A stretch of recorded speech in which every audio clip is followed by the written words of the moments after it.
Hey everyone, Matt here and welcome back to Hiveswap Friendsim. In the last video, we completed Volume 10, and in today's video, we are going into Volume 11. A little over halfway. There isn't too much to say beforehand, so let's get started. Volume 11, of Pals and Promises, Made and Broken. Neat! Another night, another long walk. Despite the blisters, you have started to feel truly optimistic. You've got a lot going for you these days. True, you're still technically a castaway on a hostile planet with absolute no hope of rescue. But if you're completely honest, Earth was pretty shady too. Sure, 98% of everyone here is a psychopath who would rip your face off as soon as look at you, but it's the other 2% that are really gonna make it all worth it.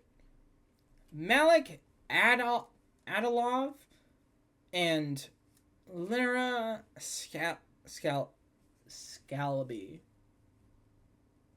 Creepy. Let's go, Mallek. Maybe you're pushing your luck at this point. A reasonable person would just hit up one of their many new friends and find a place to crash. But the night is young, so to speak, and you have a good feeling about this particular desolate stretch of road. You're just wondering where you should hide out for the day, when a long car pulls up next to you on the street. You hunch your shoulders and keep walking, hoping they're just here for the scenery. But you are literally the scenery here, so when the back door opens and two trolls lumber toward you, you can't say you're surprised. You are a little surprised when they grab hold of one of your arms and drag you into the car. Up until now, you have found trolls to be surprisingly chatty. You're not expecting the assault and ask questions later approach. The car takes you off before you have time to catch your breath. You will never catch that breath. It's blocks behind you now. It's loose, and here you are without your breath face to face with the troll who's laying back on his bench seat. And that's the weather report from Hiveswap Act 1. Just straight chillin'. The dome light glints off his blue eyes and what someone less hip than you might describe as way too many piercings. He has them in his ears, nose, and eyebrow. He even has a couple on his horn. His hair is shaved in a daring undercut, and his teeth are sharp. Hey. Hey. You murmur hello while trying not to meet those alarming blue eyes, because although you've amassed quite a cache of high-blood hoes, you know what blue typically means for you. Yikes a clock. You don't love the idea of throwing yourself out of a moving vehicle, but you also don't love being stuck inside of one with a high blood. The past evidence has shown that although wild acts of... music's a bit loud again. There we go. And past evidence has shown that although wild acts of foolhardy daring end in pain and embarrassment, you have not actually been killed yet. If you didn't die then, you probably won't die now. That is 100% how probability works. You open the door, and before the troll or his ruffians have the chance to protest, you ollie out of there. You were right, you don't die, but it sucks. Sweet plan. Okay. Didn't know a reluctant hey was, okay, let's get out of a moving vehicle. Bam. Hey yourself, asshole! Oh damn, some of your newfound self-confidence just bubbled out of you like spit up from an infant. This is gonna go bad fast. Instead of immediately murdering you, he looks you up and down, checking you out in all your ragged glory. He smiles, slow and lazy. It does things to your guts. Friendship things. His smile stretches wider, going slightly lopsided from his piercing. He looks like he likes what he sees, even if what he sees is you being a rude bitch. Fair. I did just get my boys drag you off the street. I get how that is a little not chill. Sorry about all that. I'm Mallek. Mallek doesn't look too sorry, but you're distracted by one of his boys, who's looking at you through a familiar pair of eyes hidden behind a fall of dark bangs. Hi. Hey, I was wondering if you remembered me. Remember! You doubt you'll ever forget, even with the extensive therapy. Aw. Yeah, sorry about the cloak and laser bullshit. Just couldn't let anybody else get their fronds on you first. You know. Wow, he was looking for you? Like, specifically? For sure, dude. I've been following you. Really? You feel like you would have noticed someone like him. He doesn't exactly blend in. Mallek holds up his Palm Musk with the Chitter app open. You recognize your own profile. Your follower count has gone up significantly since the last time you checked. Right. So everyone is going on about how this new Chitter account, Alien Invasion of One, figure it is publicity stunt or imperial propaganda. And interesting, not worth my time. But then I started thinking, what if it's not? If this genuinely is an invasion, how the hell have they survived this long? The drones should have obliterated a coal-bait son of a bitch like you right away. That's literally what I said. They should have taken your hornless head off pedigrees ago. They haven't. Why? Is what I keep asking myself. Then I figured out how you must be doing it. Without meaning to, you lean toward him. Have you finally found someone who understands and appreciates just how terrific you are at friendship maneuvers? Who really gets you your area of study? You're a robot. Oh, god damn it. Not even close, but he's so obviously and avidly interested in you that, well, you tell a tiny fib. I'm a robot. Hell yeah. Hey, this is kind of crazy. I didn't know you were a robot. Heh, wild. Guess it makes sense, though. You did have a sixth sense for meat and where to find it. Mallek looks intrigued. A meat tracker. That is interesting. Sure. You hope he doesn't try to test that functionality. You doubt you have another meat miracle in you. But all he does is keep giving you piercing looks in between texting furiously.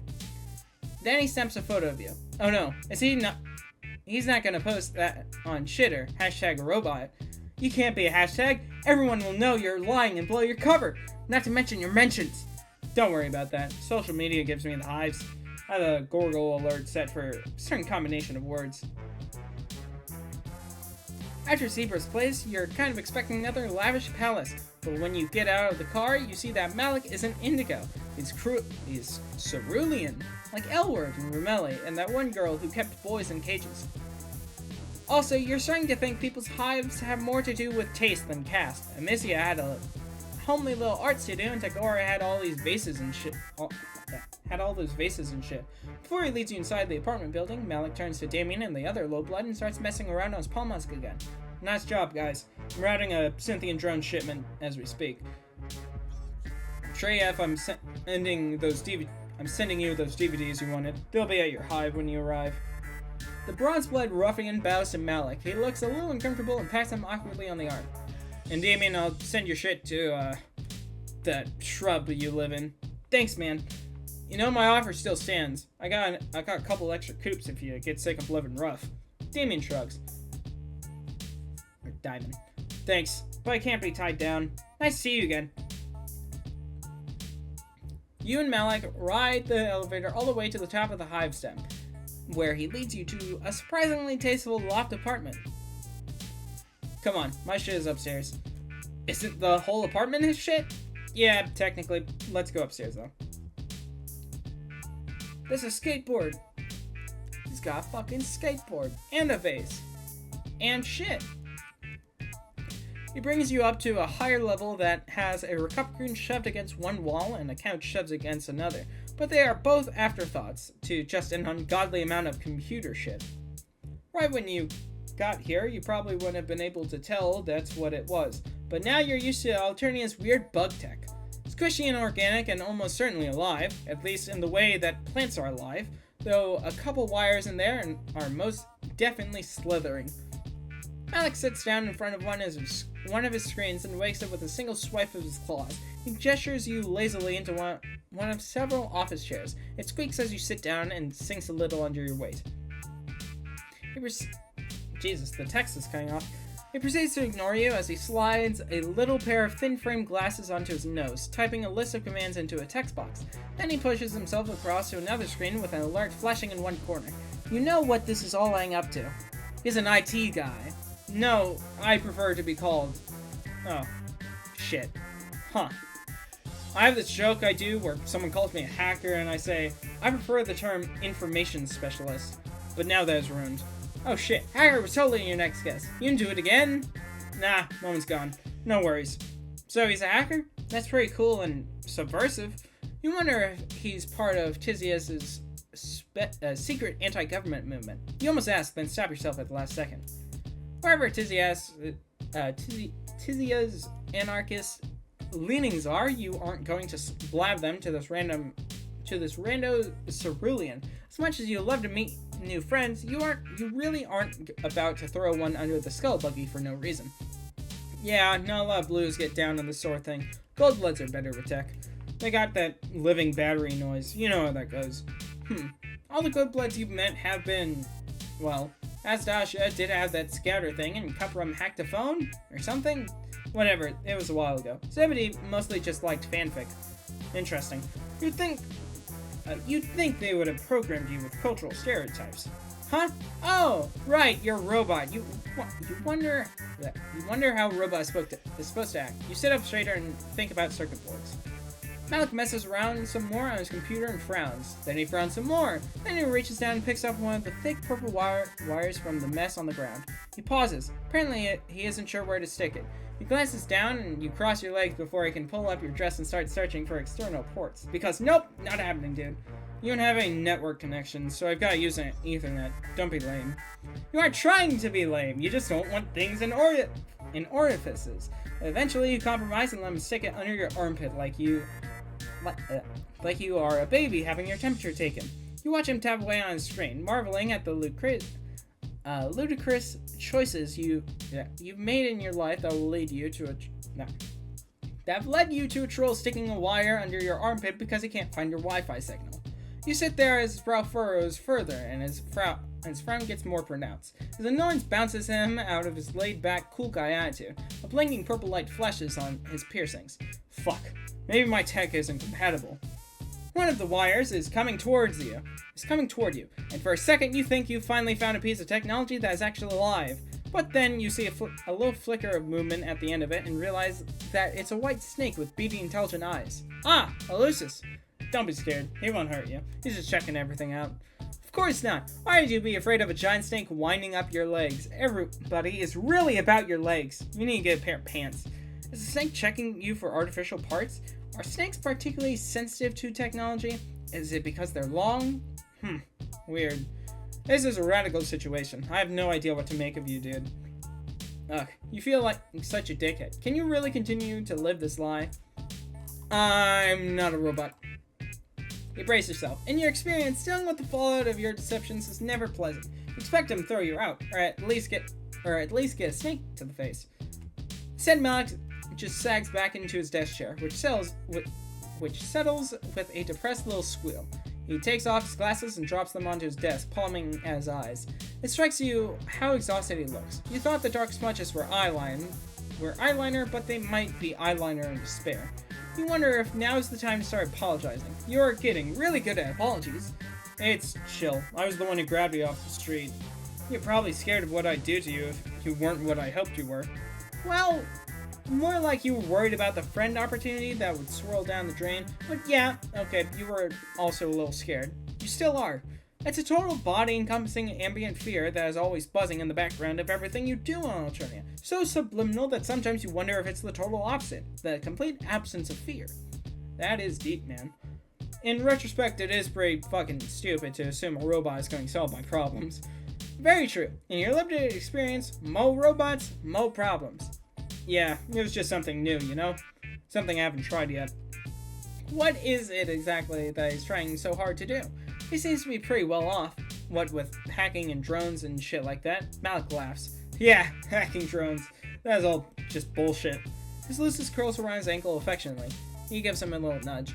His palm rings and he pulls it out of his pocket and just looks at it for a couple seconds. I can't deal with this right now. Come on.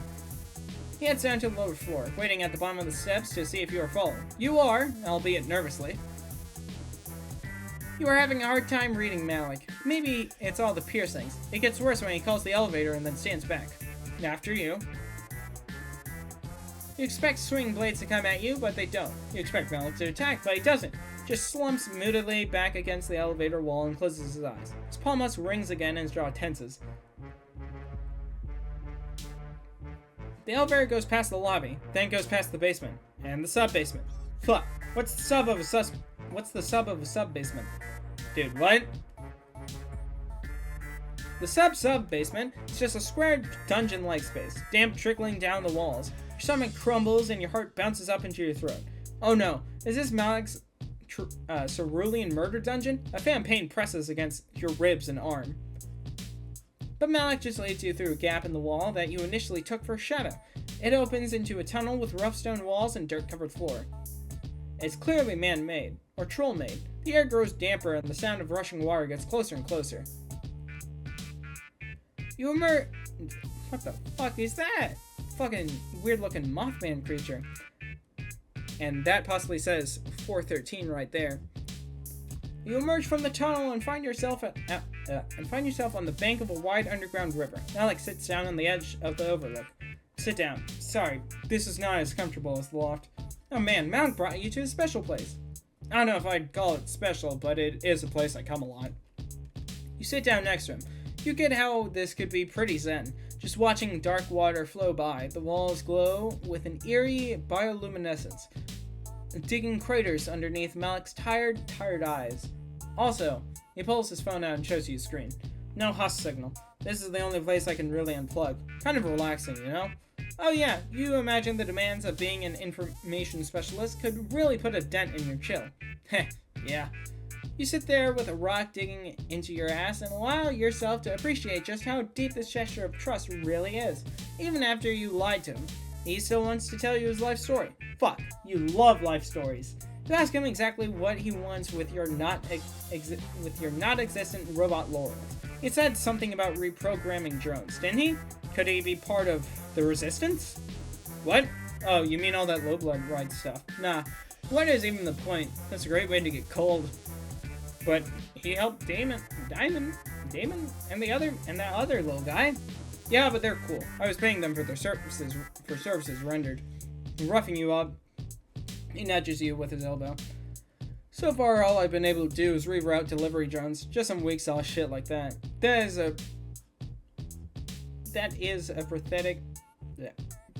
is a pretty pathetic way to fuck up the system. I've been reading his equal signs as is's, so it would just be that is. You aren't sure you get what he's talking about. Why care about fucking up the system if you don't want revolution? I guess I wouldn't mind revolution. Alternia is alright. Well, for me it is alright. Not for everybody. I'm not so fucking myopic to think that I don't have it better than a lot of trolls. I'm not one of those bulge biters who wank off about the sanctity of the blood and how low bloods deserve what they get. They don't. It blows. I don't blame them for feeling bad or whatever. I just gotta worry about myself. That's all I got energy for. Well, he does seem to be doing pretty okay. Like, he has that sweet pad. Right, yeah, for half a sweep maybe. Then it is all gone. Everything I've worked for. And I'm up in motherfucking space. Right, the space war. Sounds like a huge drag. Yeah, dude. Tosses a rock into the dark water below. But that is the plan, right? If I own the drones, I own the whole system. I own the air. I own the Harris. They'd all be playing my game with my rules. His eyes glint in the semi-darkness, and so does the little hint of fang when he smiles. His piercings light up like tiny points of fire. You tell him that sure sounds like revolution talk to you. Also possibly villain talk. He grins like you're flattering him. Right, but I'm sweeps away from that. And other hackers won't... I work alone. I'm not a fucking psionic. I can't use mind honey. It won't kill me the way it would a Rusty, but I definitely get the runs. And I don't have sweeps. I have months. Maybe pedigrees. Pedigrees are days, I would assume. Or weeks. You ask him if he thinks things are gonna be really bad for him up there in space. Like I said, not psychic, so no one is gonna turn me into a battery. Don't make me a fucking soldier, or spy. What about his hacker skills? Oh yeah, check out all my illegal activities. Please give me a good assignment. Hell no. Yeah, he couldn't really put that on his resume. If I was a high blood, I could get away with it probably. Or they might think it was cute if I was the low blood. But midcast is like, no way. Fuck, there's gotta be something. Pulls out his palm husk and starts frantically tapping away. Wait, you thought you didn't have any signal down here? Yeah, but I got a Wi-Fi hotspot. What am I, some kind of fucking Luddite? He gestures to one of his earrings. You aren't sure if he means his jewelry is the Wi-Fi hotspot, or if that's a troll gesture for you are an idiot. Hey buddy, you said you were gonna unplug. That's important to your mental health, isn't it? Getting off the internet once in a while? You can't really speak for yourself since you've only very recently become an internet. internet celeb. Mallek waves you away. You make a grab for his palm husk. You aren't honestly sure why. Maybe you're trying to be flirty or playful or some shit, because everybody knows there's nothing more flirty and playful than stealing people's stuff. Bitches love them. Manage to snatch it away, but your floppy fingers fumble and you lose your grip. Mallek's phone sails over the edge of the bank and into the dark waters below. That splash is the sound of your doom. Mallek stares at the water, then he stares at you. His mouth moves soundlessly. You threw my tech in the water. Mallek puts his hand on your shoulder. Somehow, against all impossible odds, he's still gonna be chill. Wow, what a guy. You hit the water before you know what's happening. It isn't freezing, but it sure as hell isn't balmy either. The current grabs you and tugs you under. Your knees and elbows scrape rocks and your dress tangles around your legs and makes it hard to kick back towards the surface. Water is so dark you don't even know where the surface is. Just when you're making peace with the fact that your grave is going to be a watery one, something grabs you from behind and hauls you upward. You gasp for air, choking in more water than anything else. Two strong hands push you up onto the bank, then begin smacking you on the back. You don't think it will help you cough up any water, but you do think it's gonna bruise. My bad, dude. That was a reflex. You threw my shit in the water, so I threw yours. Are you okay? You hack up one more glass of water and give Mallek a thumbs up. He's as red as you are, hair slicked back off his forehead. It makes his eyes look huge and possibly blue. He'd jump in to save your clumsy ass. His shirt is gone, and hey, now you know the location of two more of his piercings. You apologize for grabbing his phone. In retrospect, you should not have tried to be cute at the edge of a river. Yeah, you don't have to try. I mean, fuck. Mallek flushes. Right now, you just look like a drowned squeak beast. Sorry I fucked up your rumpus robe. I'll lend you something. Cool, you're kind of over this dress anyway. Hey, Mallek twists his claw together. You aren't gonna tell people what I said earlier. I'm not afraid to go off planet. I just, This time you do know. You tell him his secret is safe with him. And if you find any actual robots in your travel, you'll send him his way. Heh, thanks. Here. He helps you to your feet. Damn, it's cold down here. I'll get you something when you get back upstairs. As long as you don't mind wearing my sign. You can't think of anything you'd like more, honestly. Friendship! Sweet. Alrighty! And then to the other one of Volume 10... or Volume 11. I'm losing track of my numbers here. Lynera Scalby. The creepy bitch with the knives. You've had such good luck making friends lately that you feel almost popular, but at the same time you feel a strange sense of loneliness that new friendship doesn't seem to penetrate. Maybe being the only one of your species light years away from home is starting to catch up with you, or maybe you're starting to understand why popular kids in movies sometimes seem so sad. A number of trolls now like you, but do any of them truly know you? What you wouldn't give to hang out with someone you have real history with. Someone with whom you don't have to do the introductory dance of, yes, I'm clearly an alien, no, I don't know what's going on. Someone with whom you could reminisce about old times. Someone you've hung out with more than once. Right now, you're on the outskirts of town, and the rocky outcrops surrounding you are familiar. You're pretty sure that the entrance to the Brooding Caverns is around here somewhere.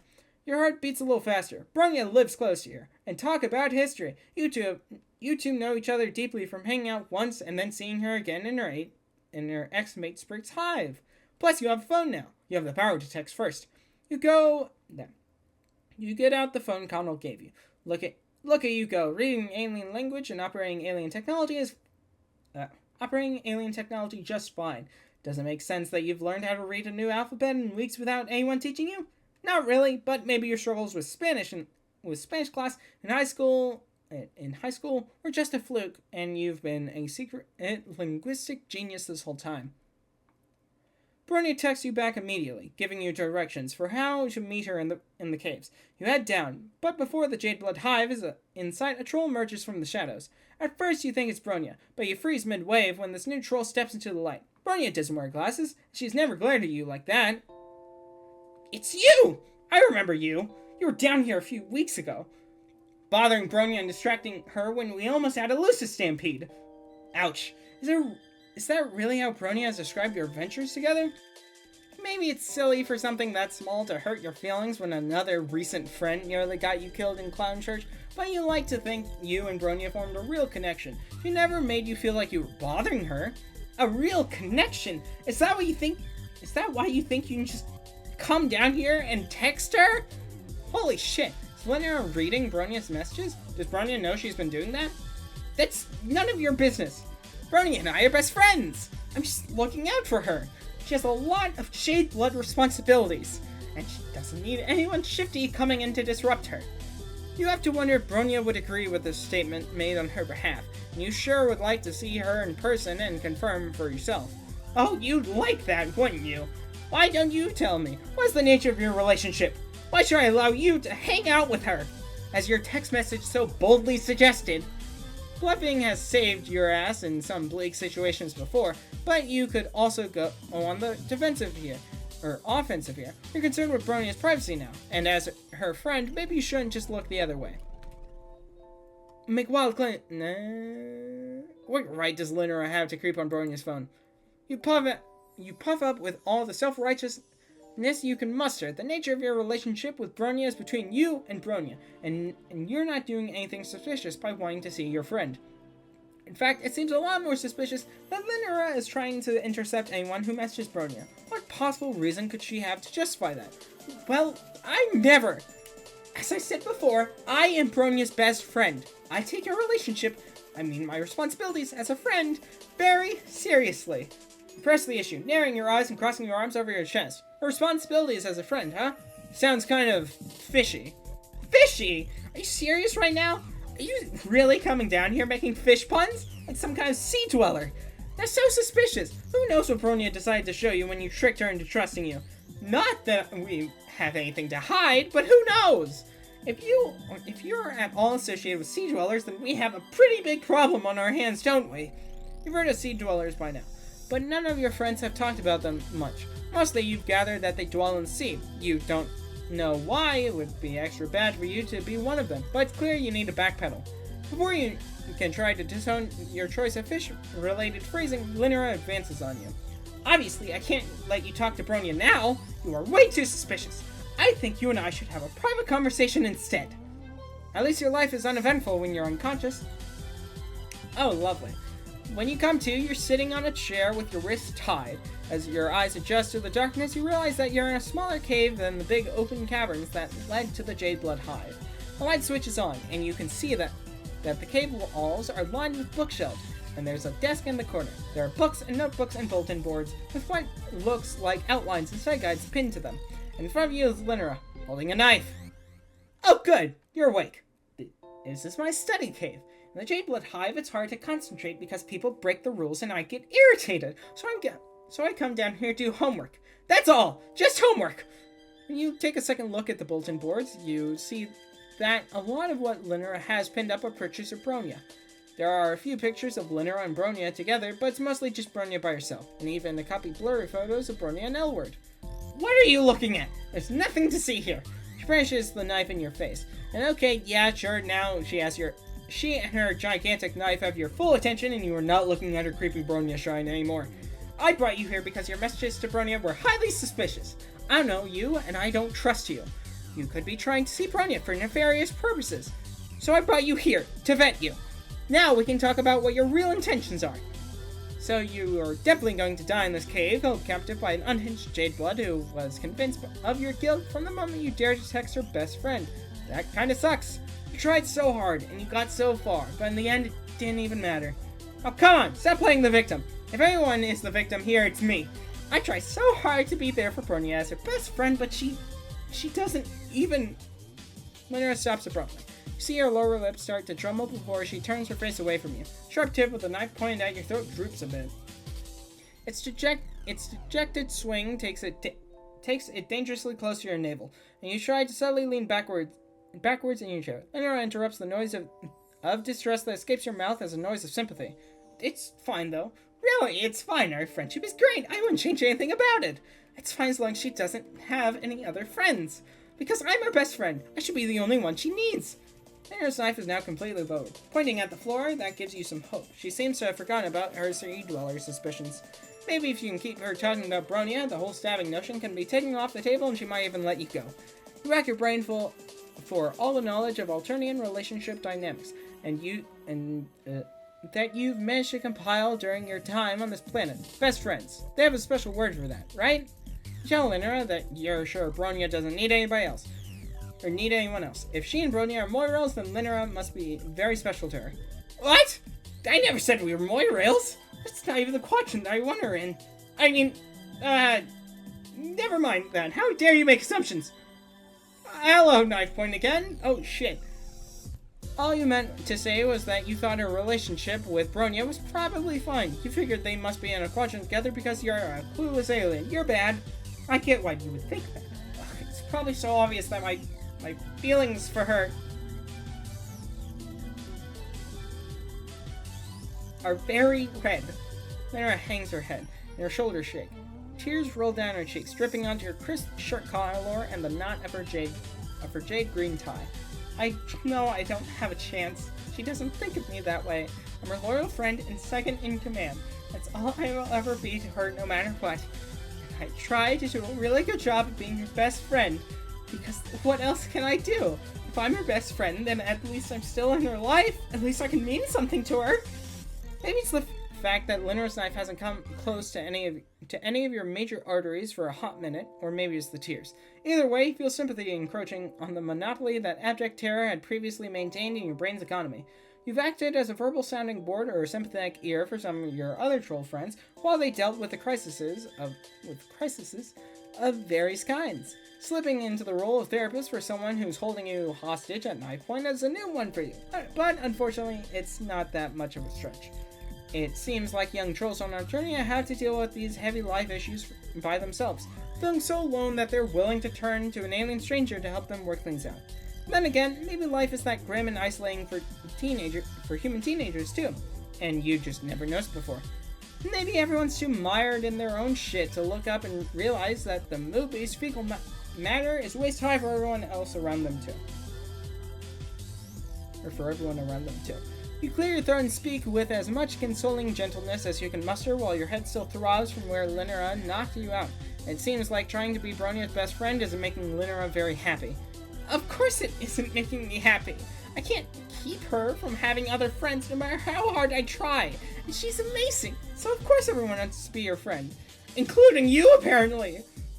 You barely even had a chance to miss that knife before it's waving around again. Yikes. Friendship with Bronya is nothing like your relationship with Lynera. You don't count as any kind of competition. Bronya is one of many friends to you, and while you cherish her and support your endeavors, you appreciate the joy and fulfillment that can come from having many different friends instead of depending on a single person to meet all of your emotional needs. Sounds fake! Why would I ever want any friends besides Bronya? She's my whole world! Okay, but it seems like it's painful for Lynera to be relying on Bronya to be her whole world when Bronya isn't doing the same in return. Has Lynera ever talked to Bronya about any of this? No? Never! I'm terrified to tell her how I feel. Being her best friend feels awful, but losing her would be so much worse. I can't take that risk. But if Lynera never talks to Bronya about her feelings, she'll always be unhappy because she wants more. Even if she thinks that it's unlikely that Bronya feels the same way, maybe open communication with her friend could help Lynera process her feelings and move on. You know that Lynera has a big heart, or blood pusher, and many fine qualities and she doesn't deserve to be stuck in this unhappy, unrequited relationship purgatory forever. Wow! You really think I have fine qualities? You try very hard not to think about the glint of that knife. Sure, Lynera has positive qualities. She seems loyal and well-organized and studious and caring.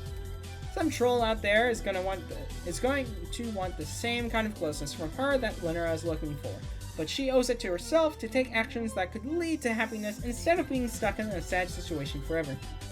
I don't know. Maybe you're right, or maybe you're wrong, but I don't want to move on, even if I know I should. I just want to be with Bronya forever. Lynera crumbles to the ground, dropping the knife and sobbing into her hands.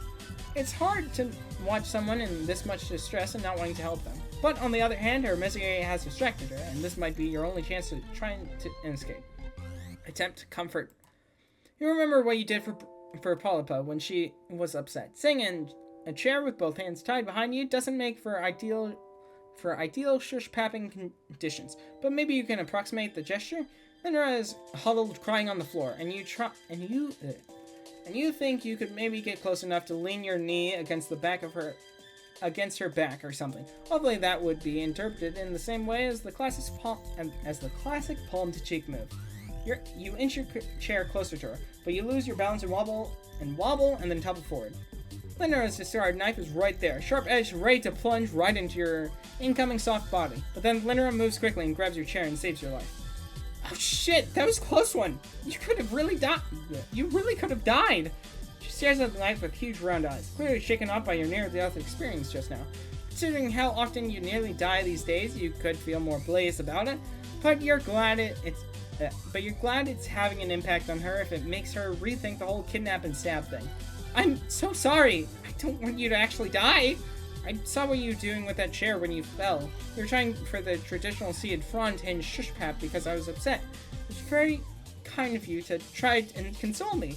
I never really thought you were a sea dweller, you know? Maybe what I'm doing is wrong.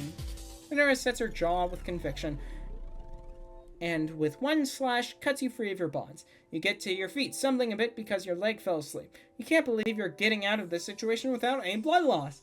You feel positively elated about this turn of events, but Lynera still looks sad. You're free to go. You must think the worst of me after all of this.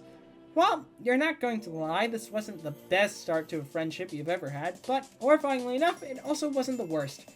You feel for Lynera, and you want to show her how a real friend-making aficionado gets out of these and meets people. You think making new friends could help her feel less clingy about Bronya. Oh, would you really do that for me? I'm not so sure about new friends, but you do seem to know what you're talking about. You don't know where to go with Lynera to teach her how to make new friends. She is probably a bit too uptight to enjoy the music clubs you've been to, and you don't think that trolls studying in the book hive would take kindly to a lot of loud, friendly conversation. You decide to go to the cafe that Elward introduced you to. Thankfully, they're not having an excessive bodily force poetry night, since you're not sure that would be Lynera's scene.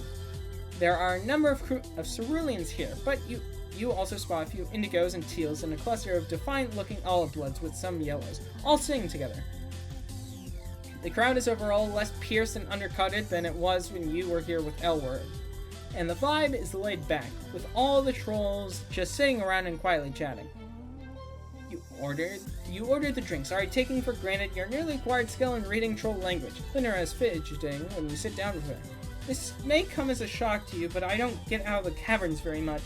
I don't have time. There's so much to learn about Jade Blood life and troll reproduction, and Bronya needs my help to maintain order. It's not very often that I have to interact with trolls of other blood colors. You're not sure what's making her uncomfortable. The trolls around here are lower than her on the hemo spectrum, or those that are higher. Yeah, I've read that right. You've worked out by now that Jades are right in the middle, so maybe Lynera identifies with neither the haves nor the have-nots. From what you remember, neutrality is a big concept with Jades. You assure Lynera that's natural to be a little nervous. Most people feel like they're stepping out of their comfort zone when they make a new friend. If there's one thing you've learned as Alternia's resident friend-making expert, it's that terror and embarrassment are par for the course, but it's worth it in the end. I'm not nervous or embarrassed. It's just, I don't know. Everyone seems disorganized and suspicious and untrustworthy and unknown. You have to bite your lip to keep from laughing. It's not even funny. It's just that Lynera is hissing all her words and leaning in towards you and glaring at the rest of the room. And the overall effect is weirdly endearing. Like someone put a 1950 symbol uniform on a federal cat. Before you can try again to reassure her, a new troll ambles up to your table. She looks friendly. That's a friendly amble. She's wearing glasses and carrying a book bag and has a teal symbol on her chest. So she might be a nerd like Lynera. This could be a good friend match. Hi guys. I think I've seen you around before. Do you also stay at the book hive? Nuffrin. You open your mouth to invite this new friend to sit down, but before you can respond, Lynera interjects. That's not any of your business, is it? Why do you even want to know? Obviously, anyone who goes to the book hive to study goes there for peace and quiet. So why would you think you can bother us just because you've recognized us from there? Okay, geez, my bad, never mind. See you around never. And just like that, golden opportunity for friendship has gone up in a puff of smoke. What was Lynera thinking, being so rude? Doesn't she want to learn how to make friends? I changed my mind, okay? There's no way I could be friends with any of the people here. I don't know them. Not like I know you. You're surprised to hear that Lynera feels so positive about you when she was ready to stab you an hour ago. She takes your hand in both of her hands, squeezing your fingers tight. I know we didn't get off to a great start, and that's my fault, but I can make it up to you. We're friends now. We'll be friends forever. And I will call anyone who ever thinks about trying to fuck with you.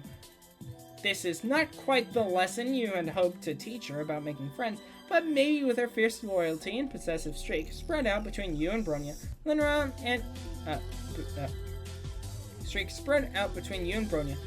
can be a little more low-key about being a friend to you both. That determined look in her eyes and the ominous glint of her glasses doesn't scream low-key, but change doesn't always happen overnight, and you believe in second chances, and you believe that Lynera will be capable of healthy friendship someday. Friendship! Yay. Great. And that's it for Hiveswap Friendsim Volume 11. Only 7 more to go and then an epilogue. Great! So yeah, that's it for this video. If you like the video, like it. If you want to see more of my content, make sure to subscribe and check out other videos on the channel while you wait for the next upload. And stay tuned for when I finally start Friendsim 2. Have a good day and do your best. See ya!